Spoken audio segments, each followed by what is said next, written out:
BFM Business et Tech Co présente De quoi je me mêle, François Sorel. Le retour de quoi je me mêle, un grand merci d'être là. Notre deuxième partie, vous le savez, tous les week-ends, toute l'actualité tech avec Gonzague d'Ambricourt et Anthony Morel. Messieurs, on enchaîne sur Netflix. Alors, deux actualités Netflix. On va commencer par la tienne, Anthony, puis après on reviendra sur ce partage de comptes qui est un vieux serpent de mer. Ça fait des mois et des mois que Netflix nous prépare à la douloureuse. On va y revenir. Mais tu voulais nous parler, on évoquait beaucoup l'intelligence artificielle il y a un instant dans la première partie. On va rester dans ce domaine, puisque même dans la conception de séries, on fait appel à l'IA aujourd'hui. Ouais, il y a une mini polémique autour de Netflix, polémique avec des guillemets quand même, mais autour d'un programme, d'une mini-série animée qui est disponible sur Internet d'ailleurs, qui s'appelle Dog and Boy. Donc c'est l'histoire d'un petit garçon et de son chien robot. Et le problème, entre guillemets, c'est que la totalité alors ce qu'on appelle le background work, donc c'est les paysages, les décors, etc., ont été conçus par une intelligence artificielle.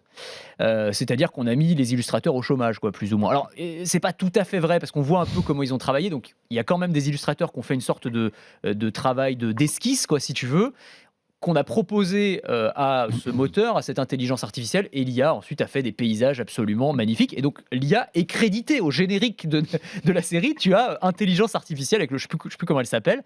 Et donc cela dit, quand tu vois que dans la série il y a un robot chien, tu te dis c'est pas mal. Ouais, on est dans la thématique, c'est vrai, t'as raison. Mais du coup, il en a pas fallu plus pour que sur les réseaux sociaux, parce que Netflix s'est un peu vanté de ce truc, et en fait, ils se sont fait tomber dessus par notamment des gens qui disent attendez, vous avez pas honte, en gros. L'idée, c'est de faire baisser le coût des séries en mettant tout le monde au chômage. Donc, c'est une illustration concrète aussi de la façon dont l'IA va aider, alors, des gains de productivité, mais aussi automatisation d'un certain nombre de tâches, et y compris des tâches artistiques qu'on croyait réservées aux êtres humains. En fait, pas du tout. Parce que Gonzague, aujourd'hui, c'est les décors, mais demain, ce sera tout le dessin animé qui sera fait par l'IA, non ? Je sais pas, mais... En fait, ça concerne évidemment plein de métiers. L'argument du boss de Microsoft, c'est de dire... Pour nous, on espère que l'intelligence artificielle, de la même manière que les robots physiques qu'on voit dans les usines de voitures et partout, permettront aux humains de faire des tâches plus intelligentes. Alors, sur la conception du décor et sur le côté artistique, ça, je trouve ça vraiment dommage. Mais effectivement, par exemple, dans le cadre de la comptabilité, jusqu'à il y a peu, les comptables saisissaient vraiment ligne par ligne tous les documents, tous les trucs d'une facture. Ils ne faisaient pas une démarche Enfin, ça dépend des métiers, on ne va pas rentrer dans le détail, mais d'analyse, d'apport d'informations à l'entreprise pour laquelle ils travaillent, faisaient de la saisie. Oui, des tâches répétitives avec peu de valeur ajoutée. Faible valeur ajoutée. Voilà. Et donc, dans ces contextes-là, moi, je trouve que c'est intéressant, l'intelligence artificielle. Évidemment, il faut qu'on arrive et c'est toute la balance à trouver pour tous ces créateurs de solutions, la balance entre on ne détruit pas trop d'emplois, mais bon, c'est sûr que ça va en détruire, de même façon que les caisses automatiques dans les supermarchés. Tout détruit de l'emploi et on reconstruit d'autres.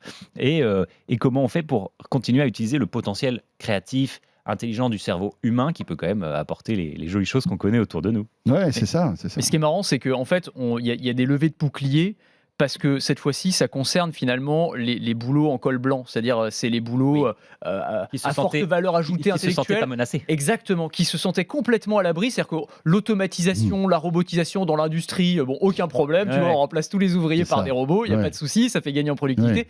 Mais là, tu commences à toucher à des métiers artistiques, à des métiers intellectuels, à du jus de crâne, en fait. À du jus de crâne, exactement. Et là, on commence à dire, ah ouais, quand même, attends, mais c'est chiant ce truc là. C'est ce que je fais, dis donc. C'est ce que je fais, attends, il va me remplacer le machin. Même nous, on se pose des questions. Bien sûr, non, mais tous les métiers, je pense, sont concernés. Tu te dis, voilà quoi. Il faut trouver toujours l'endroit. C'est ce que tu disais en fait, Gonzague, vraiment les domaines où l'humain va garder quand même une valeur ajoutée, et comment l'humain peut garder une valeur ajoutée face à la machine. Moi, je pense qu'il y aura toujours évidemment des choses à faire, mais sur la partie artistique, c'est quand même ça pose quand même des questions, tu vois. Après, je trouve que en fait, la polémique concernant cette série, c'est un peu dur pour Netflix, parce que finalement, si c'est pas Netflix qui l'aurait fait, c'est sans doute d'autres studios, des producteurs. Et en fait, ça faisait partie de la com de Netflix en disant, regardez, aujourd'hui, grâce à l'IA, on arrive à faire les décors d'une série animée. Ouais, mais c'est ça. Mais tu vois, par exemple, je crois que c'est le mois prochain où au Japon, tu as un éditeur de manga qui va sortir le premier manga qui a été conçu intégralement par une IA. Donc c'est pareil. Donc tu peux faire le scénario, tu peux faire les dessins.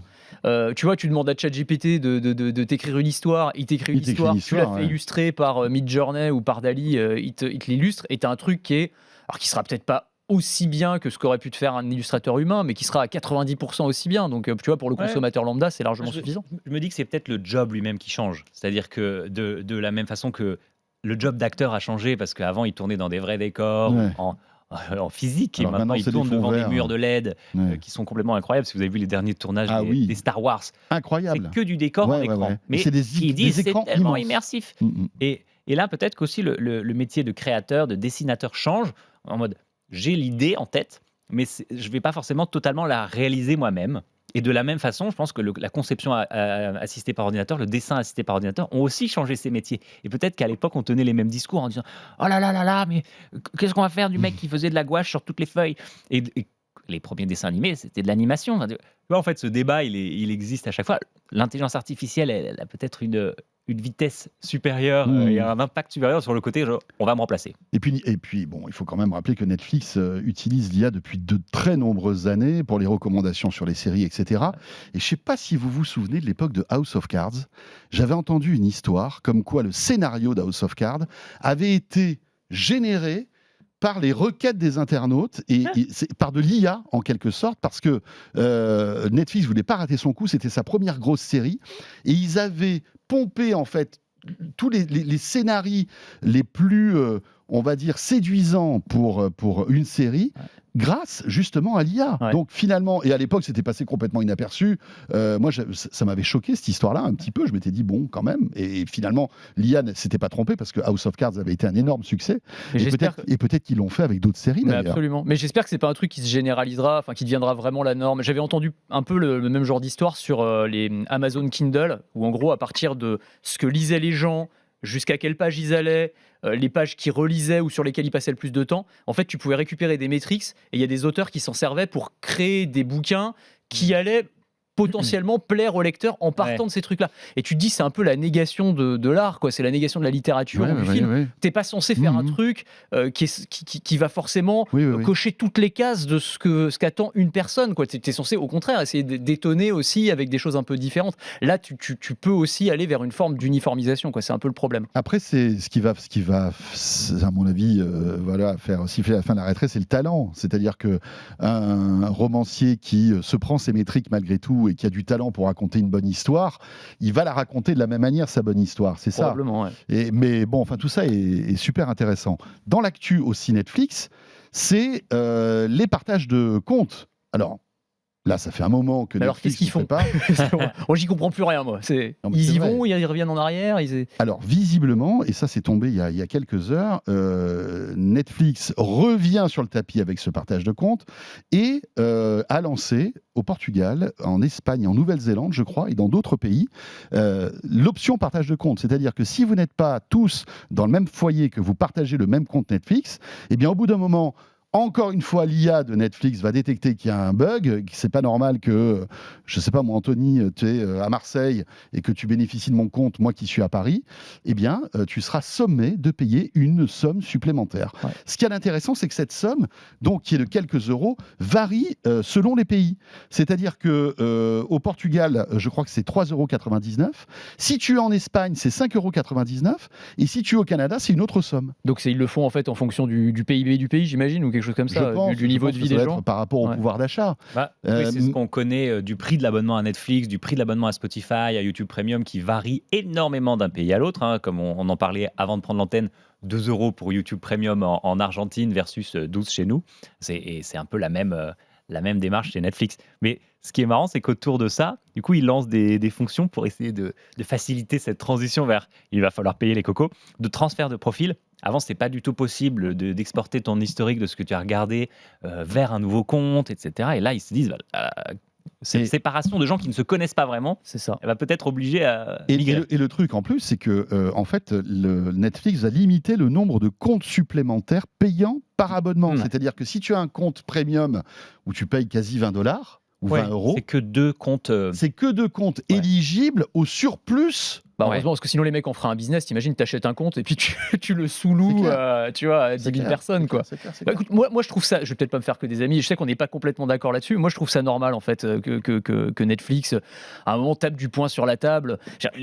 clairement, ça n'a pas été fait pour qu'on puisse partager son compte avec des gens qui sont à l'autre bout de la France ou à l'autre bout du monde. Netflix, ça a été fait pour que tu aies ton compte, que tu puisses éventuellement avoir accès à Netflix sur 2, 3, 4 écrans au sein du foyer. Voilà, les gens ont un peu abusé le système. Après, la faute de Netflix, pour moi, ça a été d'être tolérant pendant des années et de laisser filer le truc. Et donc, du coup, d'une certaine manière, ils ont dit non, mais c'est bon, c'est normal. Donc là, maintenant qu'ils tapent du poing sur la table, les gens disent ah bah non, mais attendez. Ça va même plus loin que ça, Anthony. C'est-à-dire qu'il y a quelques années encore, Netflix disait partagez les comptes, ça nous fait plaisir. Oui, c'est ça, ils assumaient le truc. C'est-à-dire qu'il y a eu des tweets et des posts Insta, moi je me souviens, où ils disaient partagez les comptes, c'est prouver qu'on aime les gens, etc., etc. Enfin, il y avait ils voulaient créer cette abondance en disant ben voilà, tu payes 20 balles, Coco, mais c'est pas grave, tu vas pouvoir partager tes comptes à ta famille, à tes amis, etc. Nous, voilà, vous avez notre bénédiction. Et puis là, d'un coup, ce discours-là, il fonctionne quand tu es une entreprise de croissance, mais dès que tu arrives à un plateau d'utilisateurs comme c'est le cas de Netflix, ou qu'en tout cas la croissance est largement moindre, il y a un moment, tes actionnaires ils te disent oui, mais là, il va falloir générer de la rentabilité, et donc pour ça, il va falloir que peut-être que les 100 millions là, de passagers clandestins, tout ça dans un contexte ils lâchent un peu d'argent. Tout ça dans un contexte de concurrence incroyable. Et d'augmentation de prix régulière chez Netflix, notamment Amazon aussi a augmenté ses prix, mais Disney aussi. Moi jusqu'à présent ça faisait passer la pilule de me dire je paye plus cher mais je partage mon abonnement avec ma famille, etc. Et si ça devient vraiment compliqué et que ton abonnement te revient à 30-35 € par mois, là, tu peux peut-être te poser des questions. C'est un peu, tu sais, c'est le syndrome du homard que tu fais bouillir petit à petit. S'ils nous avaient jeté directement dans la marmite avec le forfait à 15 € et pas de possibilité de partager le compte, ils auraient eu moins de clients. Par contre, en mettant au début 8 € et puis partager, il n'y a pas de souci. Il y a plein de gens qui viennent, puis après tu montes, c'est plus 8 €, c'est 10. Puis maintenant c'est 12. Bon, je reste quand même. Bon, par contre, tu peux plus partager les comptes. Bon, je reste quand même. Je sais pas jusqu'où les gens peuvent rester. Au bout d'un moment, là, voilà, ça va déborder et les gens. Enfin, je pense que c'est une décision impopulaire qui va avoir des conséquences sur le nombre d'abonnés de Netflix, je pense. On va voir. Ça va être intéressant justement à voir sur les prochains résultats de Netflix. On va voir. Ouais, on va voir. Moi, je suis pas convaincu. En vrai, moi, je pense que les gens vont avoir encore une tolérance. En gros, on est tellement accro à ces plateformes de streaming que ça va être très compliqué de dire voilà, c'est pas, tu vois, c'est pas grave. Mais par exemple, vous regardez tout le temps Netflix, parce que moi je suis abonné depuis toujours à Netflix, comme toi. Et je paye 20 € depuis des années à Netflix. Mais alors peut-être que les membres de ma famille regardent Netflix, mais moi perso, il y a des semaines entières où je regarde pas Netflix. Je vais être plutôt sur Disney+, ou sur HBO, et ça me fait penser que, alors comme toi déjà je me dis pareil, je paye 17,99 par mois pour le premium, ce qui est quand même une sacrée somme, plus je paye d'autres plateformes, et je me dis effectivement je regarde peut-être une série par mois sur Netflix qui fait très très cher à ce prix, et est-ce que c'est pas plus intéressant de prendre des offres de bouquets qui permettent d'avoir plusieurs plateformes? Alors ça reste une actualité compliquée, on a vu HBO qui part de chez OCS, etc. Et qui va arriver là chez Amazon. Contrairement à la musique, où si tu t'abonnes à Spotify, Deezer, et toute autre offre, j'arrive pas à parler, de catalogue, tu as quand même accès à quasiment tout. Et ici, sur la vidéo, c'est différence très, finalement. Très c'est vrai. Donc ça coûte très, très, très cher si tu as envie de voir 3 séries différentes qui sont sur 3 plateformes et être dans la légalité. Et c'est vrai que moi c'est pareil, t'as raison, j'avais pas réfléchi comme ça, mais Netflix c'est pareil, c'est un peu mon abonnement de base. Après les autres, moi je switch, j'aime pas avoir 5 forfaits en même temps, donc en fonction des intérêts que j'ai pour telle ou telle série, je vais me désabonner de Canal et puis je vais me réabonner à Orange, etc. Mais Netflix ça reste mon truc de base que j'ai tout le temps. Mais peut-être que ça va te saouler cette histoire de compte, parce que tu vois, moi typiquement, pour tout vous raconter, je partage mon compte Netflix avec ma mère, qui est à Marseille. Qu'est-ce qui va Cher se passer? Reed Hastings, je connais. Il est plus là. François, oui c'est vrai. Un certain François Sorel. Bon, enfin, il doit avoir quelques liens quand même. Oui, je pense qu'il doit être connecté quand même avec la direction. En échange d'un abonnement gratuit, je suis en mesure de vous donner des noms, de vous dénoncer. Non, mais ce que je veux dire par là, c'est que c'est pas ma mère qui va payer l'abonnement. En plus, je veux dire, c'est déjà facturé chez moi. Donc je vais offrir cet abonnement. Mais si je commence à faire ça avec ma mère, avec mon père, enfin voilà, ça va être débile, cette histoire-là. Et finalement, ce que tu disais, c'est intéressant. Peut-être que je vais arrêter Netflix parce qu'en ce moment, il n'y a rien du tout. Ma mère va gueuler, mais peut-être que je prendrai Disney et puis je reviendrai à Netflix quand il y a, je sais pas moi, Stranger Things qui revient. Enfin, ça va peut-être aussi changer le socle Netflix. C'est possible. Que beaucoup d'abonnés ont. C'est un risque qu'ils prennent, en tout cas en termes de business, ça c'est évident. Tiens, on parle de série. On y reste avec cette série conçue avec des deepfakes. J'adore. J'adore. Et vraiment, alors pour ceux qui nous écoutaient, allez voir les images sur Internet parce qu'elles sont assez dingues. Cette série donc, qui est diffusée au Royaume-Uni sur ITV, qui s'appelle donc Deepfake Neighbor Wars, donc les guerres de voisinage en deepfake. Et donc c'est une série qui a un casting absolument dingue puisqu'on y trouve, alors vous avez, ça va de Idriss Elba à Matthew McConaughey. J'ai pas vu Adèle passer. Ouais, alors moi je connais pas toutes les stars, je suis pas très bon pour les reconnaître, mais ouais voilà, Matthew Nicki McConaughey. Minaj, Parle bien dans le Nicki micro, Minaj. Anthony, parce que Oui, quand pardon. t'as la. Tu as Beyoncé aussi, Will Billie Smith. Eilish, il y a tout le monde. Ouais, Vraiment bien tout le sûr. monde y est, sauf que tout est C'est pas- faux, c'est-à-dire que tout Ah, est conçu Tom à Holland. base de deepfake, et c'est vrai que le Oui, résultat oui, est oui. absolument... Spider-Man est là. Ouais, Spider-Man est là aussi. Ouais. C'est absolument bluffant, le résultat est dingue. Donc en gros, on a demandé à des vrais acteurs de jouer les scènes, et ensuite on a incrusté le visage de ces stars sur leur tête. Donc Et t'es on en a train fait- de dire que là, ce qu'on voit, c'est pas les stars. Ah non, c'est rien du tout là. C'est des acteurs sur lesquels on a calqué les têtes de ces stars. Et donc ils en ont fait un programme où en gros toutes ces stars habitent dans la même rue et ont des guéguerres de voisinage. Bon, c'est pas forcément Oui, le c'est scénario le plus incroyable du monde, mais en tout cas ils ont fait cette série donc qui n'a coûté finalement pas grand chose par rapport à parce que tu imagines un casting comme ça pour le réunir, ça aurait été quand même assez dingue. Et c'est assez intéressant de voir que le deepfake en fait va devenir de plus en plus important dans les séries, dans le cinéma. Il y a pas mal d'expérimentations, celle-ci est probablement la plus aboutie et la plus extrême. Mais par exemple, la France avait été un peu pionnière. Plus belle la vie, il y avait eu Ouais. un épisode, tu te souviens? Oui, une comédienne qui était malade, Exactement. isolée qu'à contact avec le Covid, et qu'ils avaient pu remplacer par un deepfake. C'est ça. Et alors, ça c'était un exemple. Donc ça, on Après, il voit y a bien eu en fait. d'autres exemples. Ouais. hein, Encore Star la Wars. princesse Leia, Exactement. qui était décédée, Tout à fait. qui Absolument. réapparaissait dans un, Mhm. dans un épisode. Un peu, Parce qu'elle a- un peu tribute. Ouais. Voilà, c'est ça. C'est assez émouvant d'ailleurs, Mhm, ouais. parce que bon, voilà, quand tu es malade et que tu peux pas, et qu'on trafique ton visage, ok. Mais là, c'est quelqu'un qui est décédé. Ça pose aussi plein de questions d'éthique, en Exactement. quelque sorte. Demain, on pourrait avoir un Belmondo de la grande époque, voilà, dans un nouveau professionnel. Enfin, je dis n'importe quoi. Bah non, mais comme souvent quand on parle d'IA, c'est-à-dire Ou un que Louis de Funès, un nouveau Fantomas, imaginez Mais quoi. bien sûr. Techniquement, c'est totalement faisable aujourd'hui. T'as un potentiel qui est complètement dingue, c'est-à-dire effectivement remplacer un acteur qui est malade pour pas perdre une journée de tournage, remplacer un acteur décédé, mettre, je sais pas, un acteur qui par exemple doit pour jouer un rôle, joue le rôle de quelqu'un qui est gros ou quelqu'un qui est bodybuildé mais il a pas ce corps-là, bah, plutôt que de grossir pour le rôle, on va pouvoir prendre une doublure et incruster sa tête dessus. Enfin, on peut imaginer plein de trucs, mais derrière, tu as toutes les questions que ça pose, y compris en termes de consentement, parce que ces comédiens, je suis pas sûr qu'ils aient donné leur accord pour qu'on utilise leur Mais image alors, de qu'est-ce cette qui se manière-là. passe là en Bah, je fait sais pas. Je n'ai pas la réponse. J'ai regardé Parce un que petit peu. c'est quand même le trou dans la raquette, ce Ah bah, truc-là. Ouais, je pense que légalement, c'est assez compliqué puisque tu Non, mais utilises l'image d'autres gens. c'est hein, donc, illégal. tu te fais passer pour eux. Mais c'est diffusé où ça sur C'est YouTube diffusé sur ITV. Sur donc, ITV, ouais, sur une ouais. chaîne de télé. ouais, Ah, on peut imaginer quand même qu'ils se sont Ils ont dû se bordés blinder. juridiquement. J'espère pour eux, j'imagine. Mais enfin, après, t'imagines le truc pour obtenir l'autorisation de toutes ces stars-là, d'être en deepfake dans une série. Bon, je sais pas. Après, peut-être ils ont signé des gros chèques. Parce qu'après, derrière, t'as aussi, quand on parlait des dérives et de la boîte de Pandore qu'on ouvre, l'une des industries qui utilise le plus le deepfake, c'est le porno. Tu vois, les films pour adultes, très clairement, là, tu vas avoir, tu peux mettre la tête de n'importe qui sur le corps de n'importe qui. Bon, je te fais pas un dessin, mais enfin, Non, ça fait des chocs à pic, quoi. Donc, non, mais c'est vrai. Et ça c'est, va être sympa, tiens. ah bah ouais, mais là, t'as un vrai sujet, parce que ça peut être un acteur, une actrice, ou ça peut être ton voisin de bureau, ou, Je pense tu que vois, ou- le truc intéressant, c'est que la série et toutes les bandes annonces de la série commencent par un avertissement. Tout ceci est faux, deepfake. Et donc, de sensibiliser les gens à l'existence de cette chose peut être aussi intéressante, notamment dans ce dont tu parlais pour le porno, parce que ça peut être malheureusement utilisé pour le revenge porn.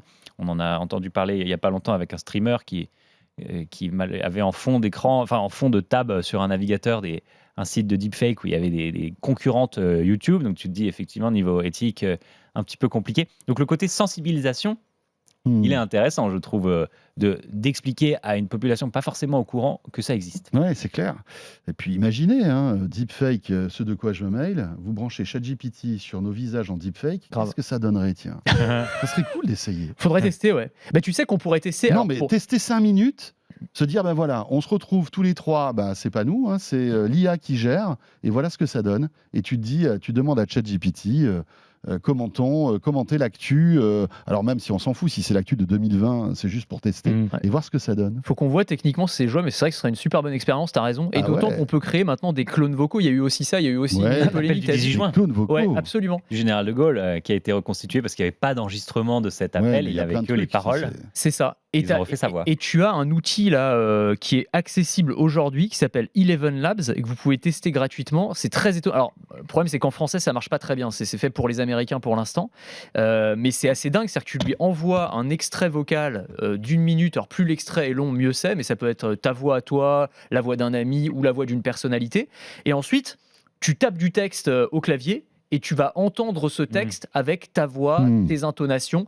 C'est bluffant. Alors, moi, je l'ai testé et c'est vrai qu'en français, alors il reprend ta voix, mais tu as un gros accent texan comme ça, donc c'est pas très crédible. Mais et là encore, les dérives, c'est que directement, tu as eu des extraits sur Twitter. On trouvait des extraits de. C'est quel le nom de l'actrice, je sais plus.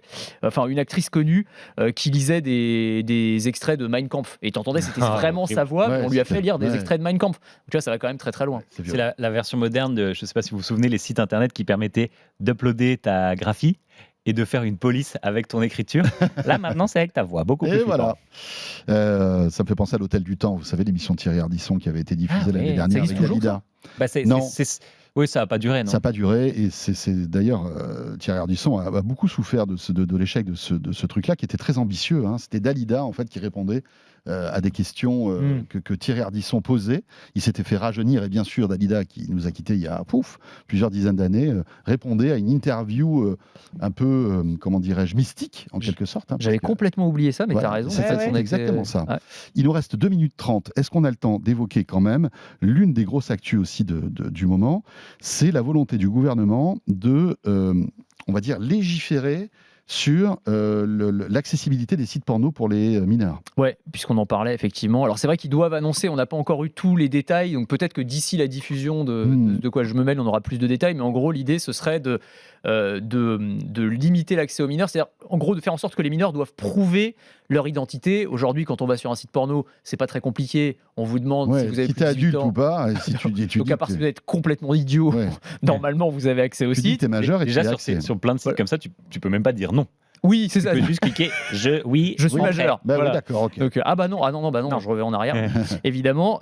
Et donc là, l'idée, ce serait de créer une sorte de certificat de majorité qui prendrait la forme de ce qu'on comprend, alors c'est des informations de presse, il y a le Parisien notamment qu'on a parlé, d'une application qu'on devrait télécharger sur son smartphone, donc j'imagine mineur comme majeur, et qui permettrait de valider notre... donc quand tu te connectes à un peu comme la validation des paiements sur ton smartphone, exactement. Via carte bleue. Exactement, sauf que ils veulent que ça reste anonyme. Alors c'est là la subtilité du truc, c'est-à-dire qu'il faut que tu prouves que tu es majeur, mais ça doit rester anonyme.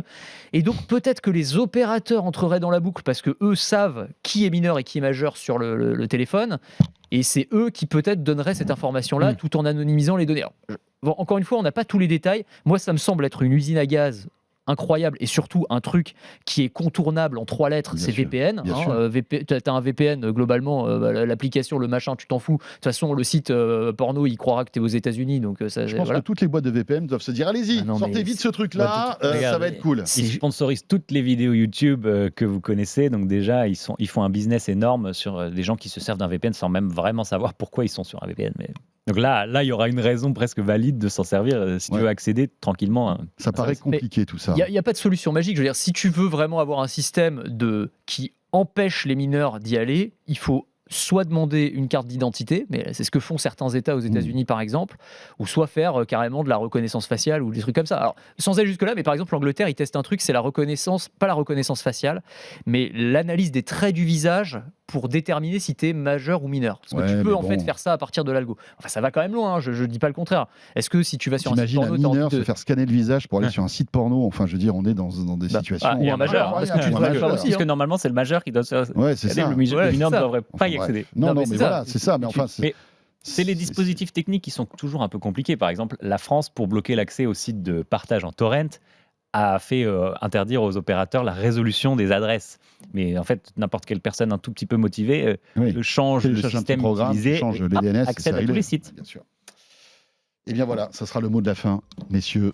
un vrai plaisir que de passer cette petite heure en votre compagnie. Ce De quoi je me mêle est terminé. Merci. Gonzague, Plaisir. évidemment, tu es chez toi, tu reviens quand tu veux. Tu as la carte Platinium de quoi je me mêle et de Tech & Co. Tout comme, évidemment, Anthony. Merci les amis. Merci à tous les deux. Ce De quoi je me mêle est terminé. Rendez-vous la semaine prochaine. Si vous êtes un fan de tech, allez sur la chaîne Tech & Co. Je pense que vous ne serez pas déçus. Et j'ai le plaisir aussi de vous retrouver tous les soirs du lundi au jeudi en direct à la radio, à la télé sur BFM Business pour Tech & Co. Là encore, on parle de sujets qui devraient sans doute vous plaire. N'hésitez pas à y jeter un œil. À très vite et merci de nous suivre. De quoi je me mêle sur BFM Business et Tech & Co.